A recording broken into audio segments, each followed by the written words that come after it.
Here's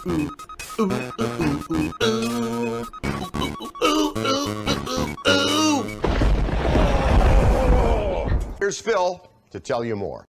This week, let's see what he says. Bad things things doctors say. Wait, things bad doctors say. I thought it was bad things doctors say. It's things that bad doctors say. That's actually completely different. Okay. All right, let's see what he says. I've come across plenty of doctors who weren't so great. Here are 7 doctors that if you come across, you should probably look elsewhere. Hi, doctor. Now, hold on. It's just like I said. I've said this recently in my content. I don't know if I said it on this show. You have to understand something when you're going to see a doctor, okay?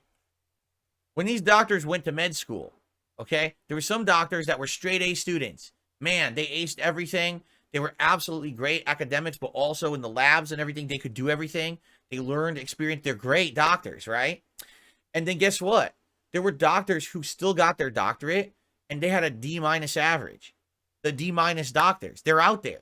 The thing is, you don't know if the doctor you're seeing is the A+ or the D-, right? They squeezed by. They're still doctors. So, yeah, there's definitely going to be people out there who aren't great at what they do, but you still have them as your doctor or your lawyer or whoever, right? In addition to that, man, you got to believe that there's probably people out there that are amazing at medicine, but just aren't good people. You know what I'm saying?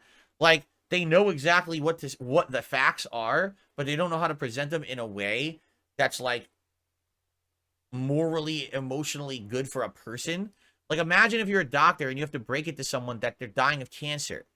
There's ways to do that that are going to be better or worse than just dropping it on them like a fucking bomb, right?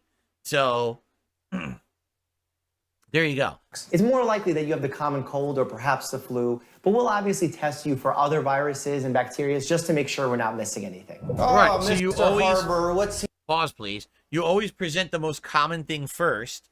You eliminate the common things to then get to the rare thing, correct?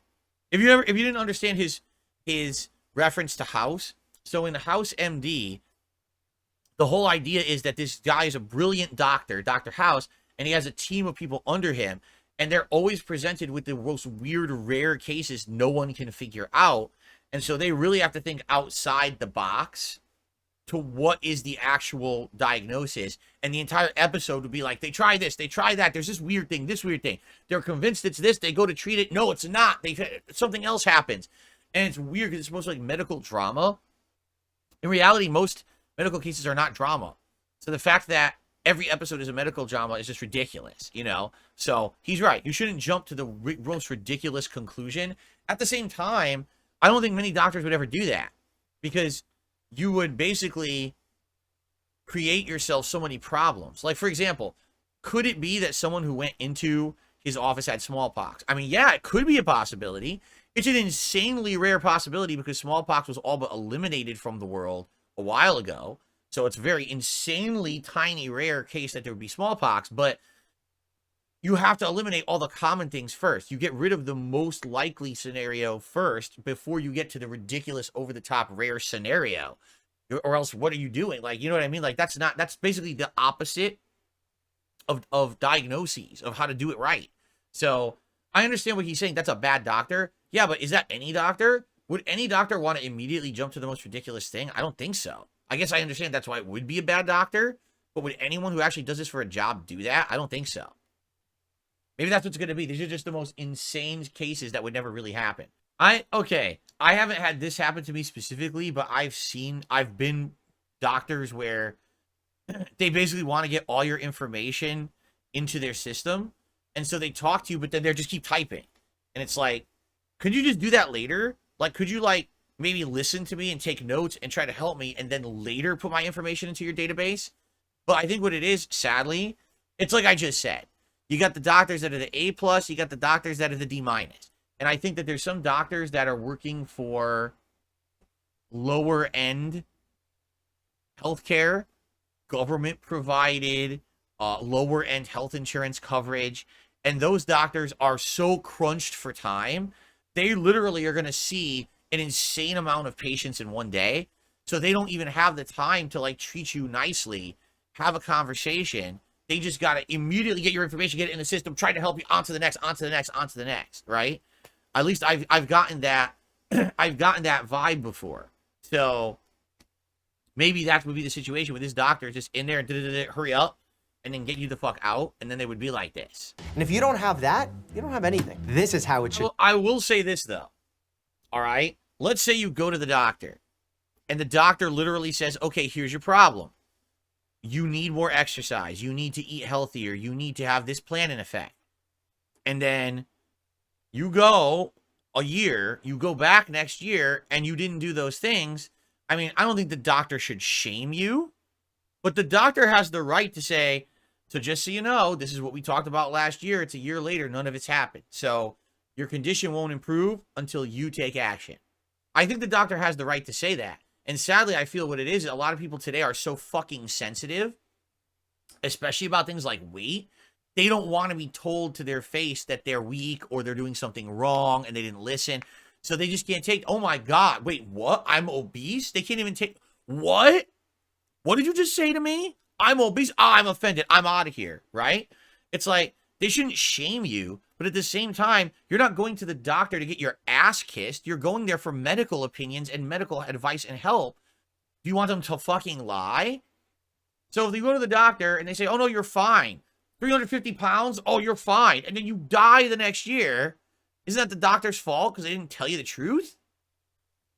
So, yeah, I feel like it is kind of a 50-50 thing. I don't think the doctor should be like, oh, fucking talking down, shame on you. But at the same time, if the doctor's honest with you and you fail to do what the doctor said to improve your position, then you have no right to ever be offended or anything like that, right? Yeah, but you know what? That wasn't different. That really wasn't different. What it was is the patient was afraid of the treatment. Like, for example, let's say I went to the doctor, my back is killing me. So they do the MRI. Dude, you have a severely herniated disc. If we don't operate immediately, that thing's going to burst. Well, I'm afraid of the operation, right? So I don't want to do it. Go, you need the surgery. Okay, there's other things I can do. I'm telling you, you're beyond those things. You need the surgery. Well, you have the right to leave that doctor's office and go get a second opinion. That's fine. But understand you're putting yourself at the increased risk. I don't even think that the two approaches were different. In the first approach, the patient just like was completely obstinate and didn't want to even listen. In the second approach, the doctor was like, don't worry, I'll be nice. I'll talk you through it. The patient might have still said, no, I still don't want to do it. I'm still afraid of it. So that one I actually think wasn't a very good example, honestly. Bloomkid did a super chat and says, if you need the doctor to tell you being 350 pounds isn't healthy, you might be beyond help. You would be surprised, Bloomkid, in the United States, how many people are long beyond help. Because I hate to say it, there's just a lot of people in this country that don't have any common sense whatsoever. None. And with no common sense, you can't help certain people. You can't convince them that a lifestyle is unhealthy if somehow they have brainwashed themselves to think that being a certain way is healthy. You know what I mean? That's true too. A lot of the times if you go to a general practitioner doctor who's supposed to be like covers general conditions, what'll happen is they'll be like, well, I'm not a specialist in what it sounds like this is, so I'm going to send you to a specialist. Yeah, but you're a general practitioner. You should at least be able to get me through the initial steps to give me an initial diagnosis that I probably have something, not just immediately pass me off. Because here's the problem with the American healthcare system. I can tell you this specifically from experience with my ear problem that I had in 2020. I go to see the general practitioner in the, what do they call it, the emergency clinic. Oh, you have an ear infection. Yeah, I already knew that. I know I have the ear infection. Okay, I'm going to send you to the specialist. Then why did I have to come to the general practitioner? Because that's how the system works. You go to the general guy first. He's the gatekeeper to get you to the specialist. Well, guess what? The specialist's appointment was fucking 3 months wait.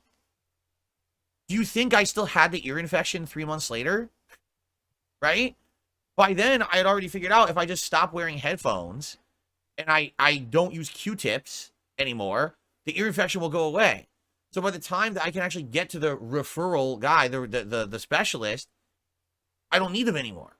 So what's the point? And that's what I mean. Like, our American healthcare system is kind of broken in that way, where you can't just go right to the doctor you need immediately. Like, you should think, oh, I have an ear infection. Okay, go see the ear doctor. No, you can't do that.